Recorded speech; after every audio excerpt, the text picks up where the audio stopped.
Good evening. Evening. So, the journey, or the road, to Easter. Who knows what Shrove Tuesday is? What do we do and what does it mean? Pancake Day. Pancake Day? Yeah, yeah. Any other? Get rid of all your food. Right, okay. Get rid of all the fatty food. Yeah, that's good, yeah. Okay, what about Ash Wednesday? All your palm crosses and a mark on the forehead. Palm crosses, mark on the forehead, yeah. Any other ideas? No? Okay. And Lent. What is Lent? 40 days denying a certain pleasure of one kind or another. 40 days denying pleasure, okay. Any other ideas? Or engaging in spiritual discipline. Engaging in spiritual discipline, that's a good one, yeah. Okay, well done. Let's have a look at those in a little bit more detail. So, Shrove Tuesday, as we know it, with the eating of pancakes specifically, started in the 16th century, but the tradition of eating the butter, eggs and fat that would be given up during Lent went back to at least the 5th century. Other tasty goodies still eaten today are Fasnacht and Pączki, donuts from Germany and from Poland, although the German Fasnacht may not be what you would recognise as donuts. Take a look. Maybe I should have found some for us to try. I do have some more recognisable donuts for us to have later, so you might be pleased about that. As an aside, I thought it was quite amusing this morning when the radio DJ was encouraging people to buy in supplies for Pancake Day, despite the point of pancake making being to use up what was already in the cupboard. So, Shrovetide was a period of preparation that was defined in 1000 AD as the week immediately before Lent, and was more than just a time to eat things that are really not good for the waistline. It was actually a time for people to confess their sins, ready for the penance that they would carry out in Lent. Having heard their sins, the priest would then absolve them, or shrive them, which is where the name Shrove Tuesday comes from, the day on which you are shriven. French-speaking countries call it Mardi Gras, or Fat Tuesday. In the 6th century, the Church began a ritual at the beginning of Lent, which began on the Wednesday following Shrove Tuesday, of using ash, made of the previous year's Palm Sunday branches, as part of a ceremony reminding worshippers of their sinfulness and mortality. Remember that you are dust, and to dust you shall return. Originally, the ashes were sprinkled over men's heads, but used with oil to mark a cross on women's foreheads because of the hats they wore in church. In this country, we seem to mostly use the cross method, whereas some other countries still sprinkle. Now, how accurate your cross is does seem to depend on the artistic skills of your minister and how much time they have, as this picture shows. So I like the low toner. My printer at home is actually very low on ink, not toner, but it's a bit like that when it prints. So, and Father's Revenge. Let's cover the whole forehead. Thank you, Which one's Father's Revenge? The big one on the right-hand side. Oh, okay. So it's covering the whole forehead. So that's Ash Wednesday. And originating in the 4th century AD, Lent covers 40 weekdays, beginning with and including Ash Wednesday, and ending on the Saturday before Easter.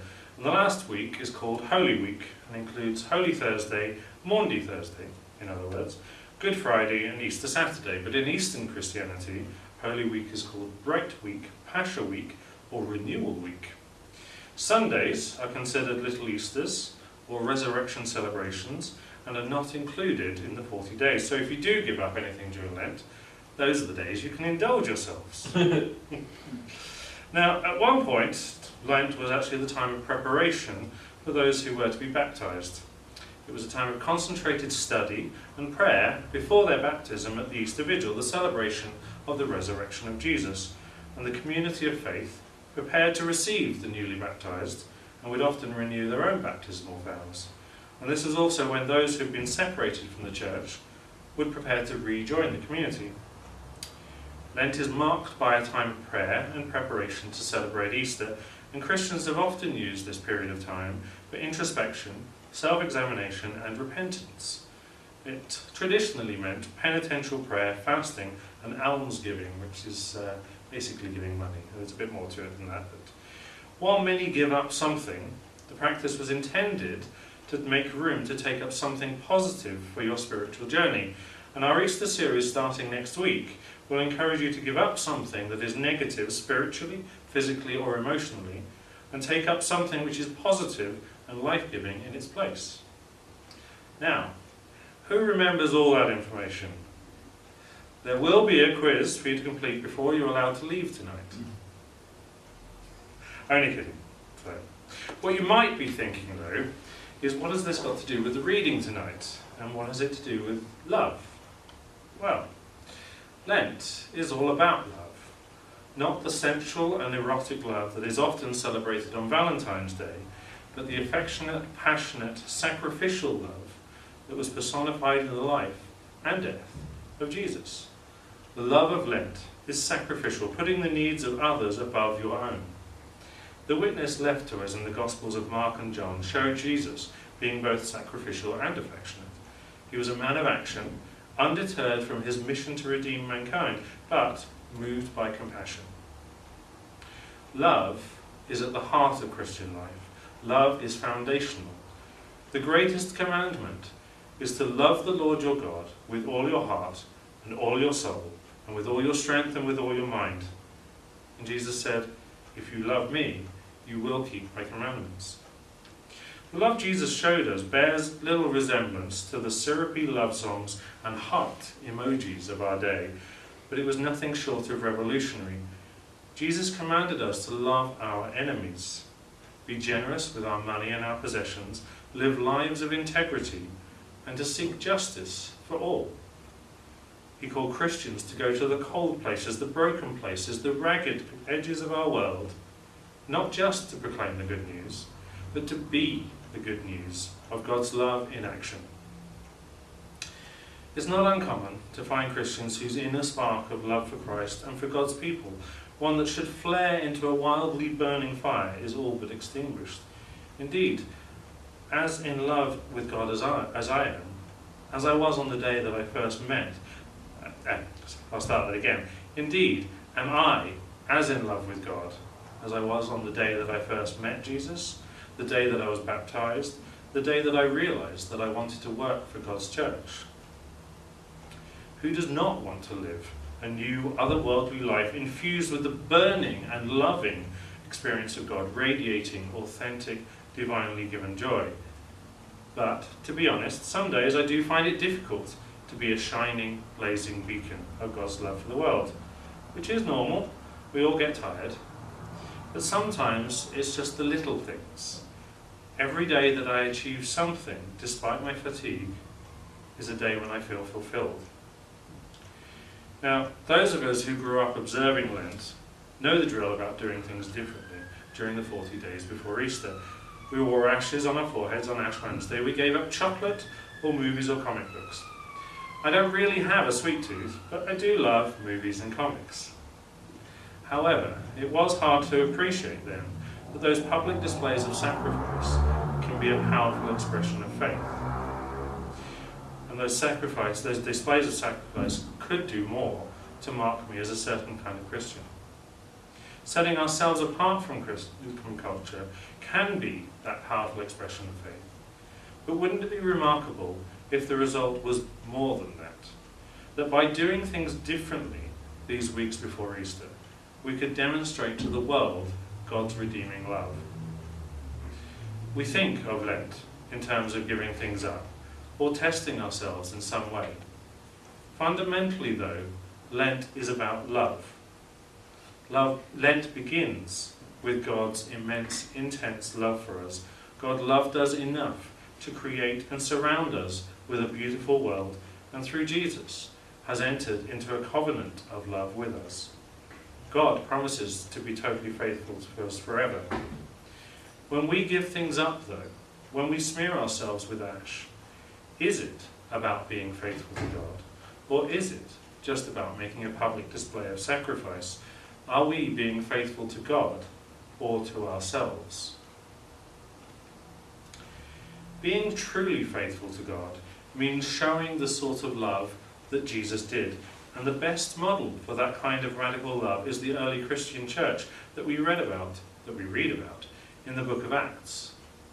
Those first Christians reflected the character of Christ so effectively that their faith spread like wildfire, from about 1,000 people in the time of Acts 2 to as many as 33 million 300 years later. We could take a few lessons from the methods of the early Christians that made such an impact. And there's no better time to put them into practice than during the season of Lent. In the 3rd century, plagues ravaged the Roman Empire. Imagine the panic as a killer disease, possibly smallpox, raged from person to person. While others banished the sick in fear for their own lives, Christians distinguished themselves in ways people had never seen before.